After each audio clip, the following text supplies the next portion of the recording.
with the man of God who are members of the church. We want to thank God for you. It is my prayer that today, in this few little time, we have to share the word of God together. The Lord is going to bless every one of you in the name of Jesus Christ. Amen. Let us bow down our heads to pray. Father, we thank you for the power of your word. Thank you for your church. We give you glory for what you have been doing in this church. Accept our thanksgiving in the name of Jesus Christ. Father, we ask that you send your word to us today in the power of the Holy Spirit. Thank you, Heavenly Father. In Jesus' mighty name we pray. Amen. I will be sharing my screen with you so that all of us can be together, so that you can see what I have to share with you today, and that will guide us to be a little bit fast. Today, I'm taking the text of the Bible passage from the Gospel according to St. Matthew, chapter 6. Matthew chapter 6, verses 30 to 33. Matthew chapter 6, 30 to 33. If you have your screen with you in the home, you can look at it together so that will guide us to be together. Matthew 6, 30 to 33 says, "But if God so clothes the grass of the field, which is alive and green today, and tomorrow is cut and thrown as fuel into the furnace, will he not much more clothe you, you of little faith? Therefore, do not worry or be anxious, perpetually uneasy, distracted, saying, what are we going to eat? Or what are we going to drink? Or what are we going to wear?" The next verse says, "For the pagan Gentiles eagerly seek all these things, but do not worry, for your heavenly Father knows that you need them." Verse 33, can we read it together, everyone from home? "But first and most importantly, seek him strive after his kingdom and his righteousness, and all these things will be given to you also." Today, by the grace of God, I'll be talking briefly about kingdom priority, a catalyst of a great destiny. Kingdom priority, a catalyst of great destiny. Where we just read in the Bible passage was part of Jesus's longest sermon in his earthly ministry. It's part of the Sermon on the Hill. And when you look at this topic, you see some cogent words from there. Number one, kingdom. Number two, priority. Number three, catalyst. Number four, great. And number five, destiny. Those are the powerful words from this topic today. And because of our time, I will not be going to divine them, because I know you know them. You are people of letters. I know you know what they mean, and you can easily interpret topic. But then I want to go to the message so that I will not take my time on the topic. And I want to give you these start-up points. Number one, for every intention of God, there is a purpose. Our creation or existence is a purpose of God in manifestation. I want to read it again. For every intention of God, there is a purpose. Our creation or existence is a purpose of God in manifestation. God has not created you without purpose. Jeremiah 29:11 says, "I know the purpose I have for you." So God created us for a purpose. You are in Canada today for a purpose. You are alive today for a purpose. That is the reason why God wants you to be alive. And that is very important. Revelation chapter 4 verse 11 says, Thou art worthy, O Lord, to receive glory and honor and power, for thou hast created all things, and for thy pleasure they are and were created. God created everything for his pleasure and for his will. Colossians 1:16 says, for by him, by Christ, all things were created, that are in heaven, that are on earth, visible and invisible, whether thrones or dominions or principalities and power. All things were created through him and for him. What am I saying this afternoon is that God created us for his purpose. Number two, the second point I want to bring out is that God has not created two people for the same purpose. The journey unto destiny begins the day you discover why you are here on earth. People of God in Edmonton, God has not created two people for the same purpose. The journey unto destiny begins the day you discover why you are here on earth. Romans chapter 12 verse 16 says, let's go ahead and be what we were made to be, without enviously or pridefully comparing ourselves with each other, or trying to be something we are not. That version of the scripture is very powerful. He's saying, go ahead and be what God wants you to be. Don't compare yourself with anybody. Don't try to do or become who you are not. Be what God wants you to be. So God created every one of us for different purpose. The day you discover your purpose, that is the day you begin the journey unto destiny. Number three, for every intention of God, there will be a contention from the kingdom of darkness. When God is having a plan for you, having discovered the plan of God for you, you must be aware that you are going to contend with some powers who will not allow the purpose of God to come to pass. So for every intention of God, there is a contention. 1 Thessalonians chapter 2 verse 18 says, Paul was speaking to the church at Thessalonica saying, for we wanted to come to you, certainly. I, Paul, did again and again, but Satan blocked our way. He wanted to visit where he had preached the gospel. He wanted to visit the people of God and encourage them, but Satan blocked them. Every divine intention will definitely contend with the kingdom of darkness. So as you are here in Canada, as you are working, trying your best to build the church of God here in Edmonton, devil will contend with that purpose. But we have the victory through Jesus Christ. Can I hear a louder amen in the house? God has given us victory. God has given us victory. Hallelujah. The next point, point number 4.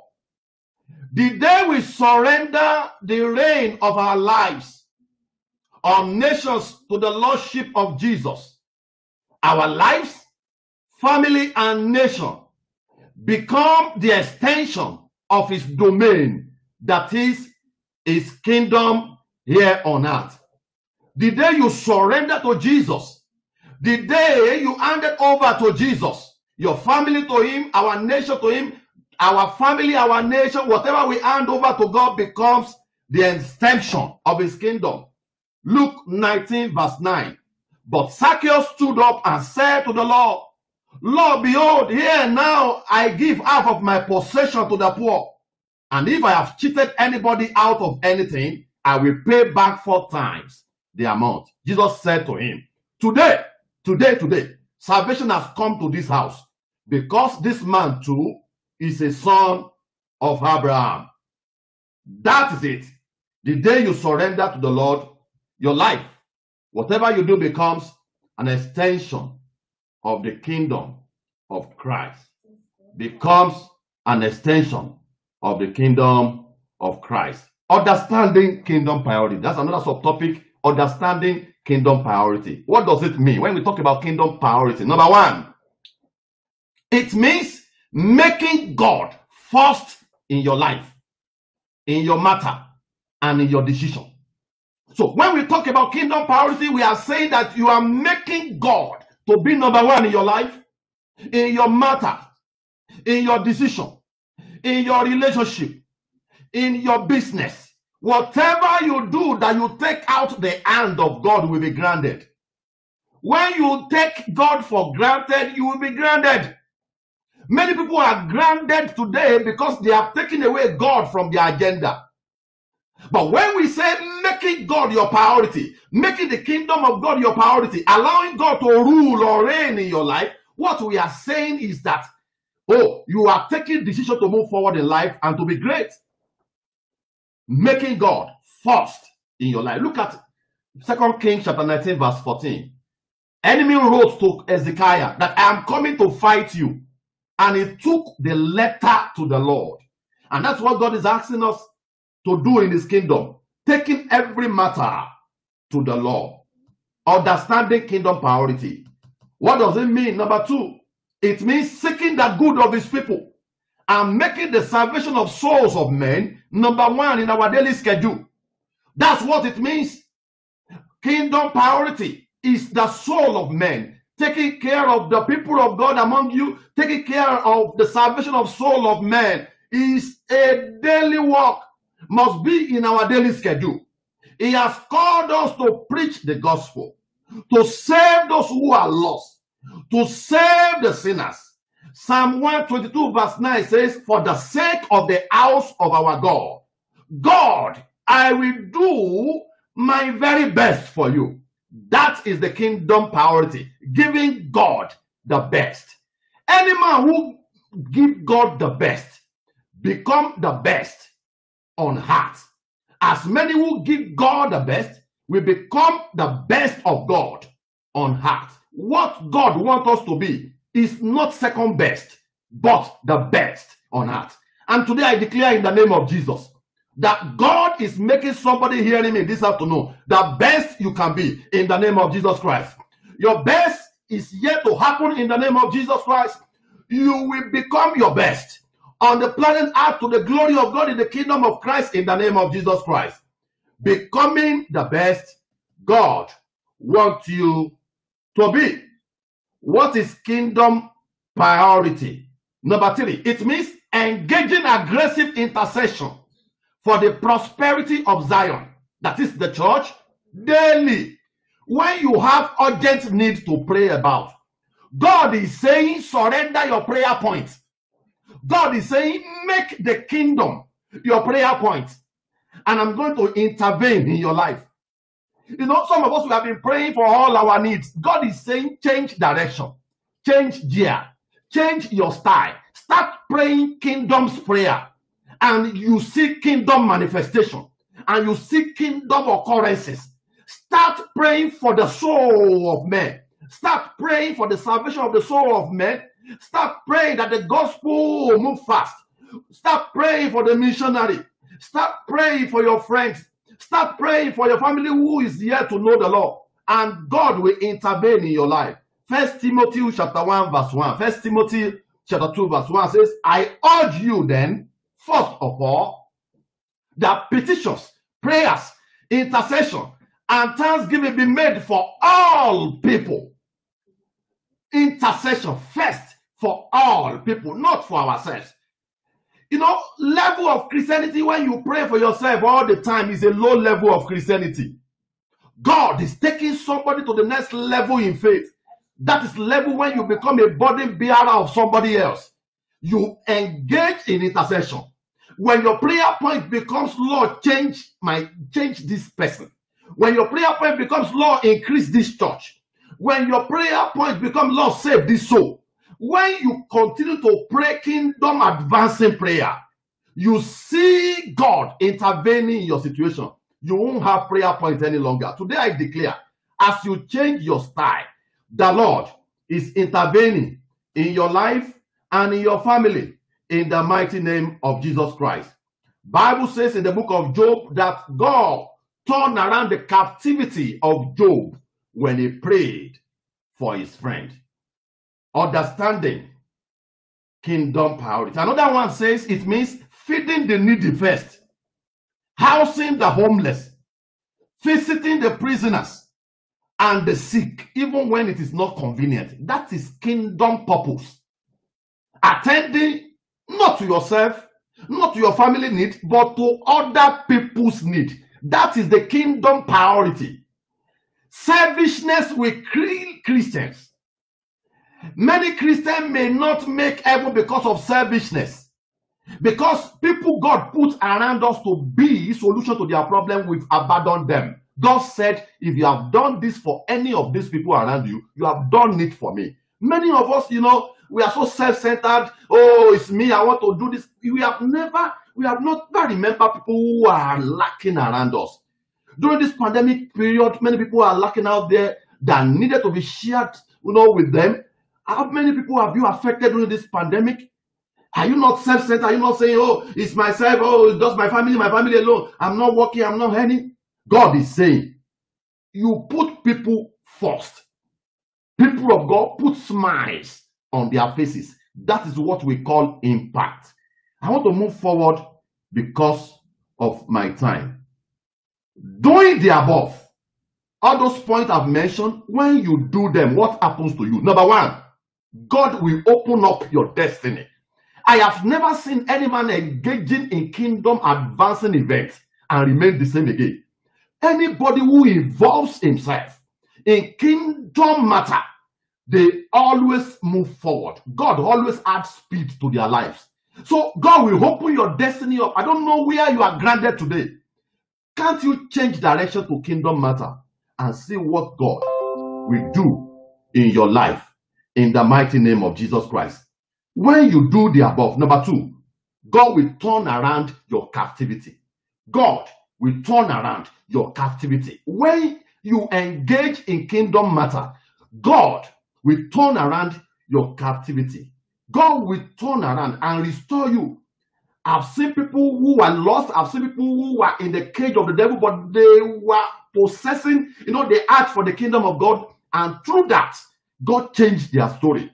God changed their story. So when you engage in all these kingdom matters, God turns around your captivity. Number three, you will command the attention of the whole heavens to you.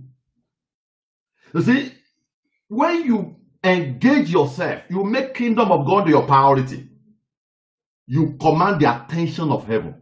God pays special attention unto you. And that's why he says, this sign shall follow those who believe in me. As you engage in kingdom matter, you see signs. You see signs. Signs follows kingdom men and women. We don't see more of raw signs and wonders again because we are not moving. As many who moves experience God's signs. So when we engage in kingdom matters, God turns his attention to. That's what people call favor. When God turns to you. That's favor. When God turns to you. When God pays attention to you. When the satellites of heaven turn to your side. Because you are a soul winner.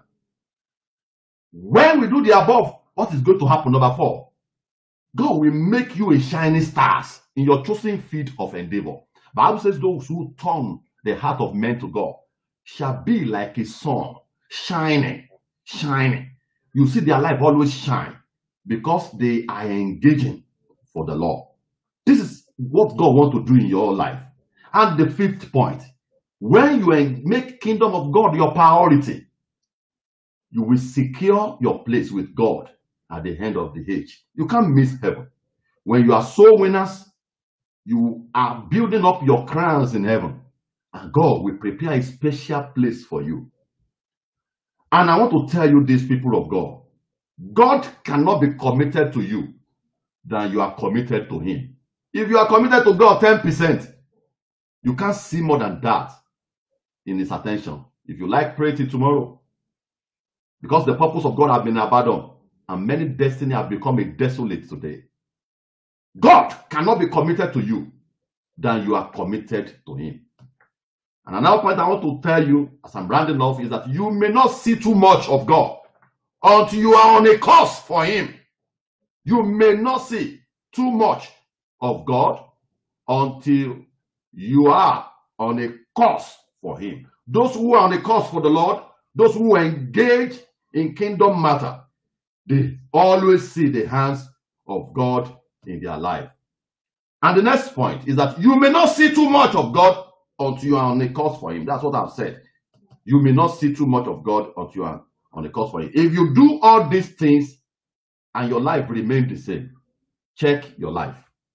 If you do all these things, check your life. So the church in Edmonton, what God is saying to you today is that the kingdom of God around you, including the church where you are pastoring now, why can't you be a vessel of promotion? Why can't you allow God to use you to move this church forward? Why can't you allow God to make you a blessing to people around you? Why can't you contribute your quota to it? Why can't you use your resources to build this kingdom of God? Why are you still dodging? Making God your priority is a catalyst to greatness in life. And God is taking you to somewhere. Will you allow God? God is asking you to cooperate with him today. And if you will cooperate with him, God is going to take you to the next level. Let us pray. I want to just appreciate God for his word he has sent to us this afternoon. Thank him, worship him, appreciate him for what he has done for you. Give him thanks, give him praise.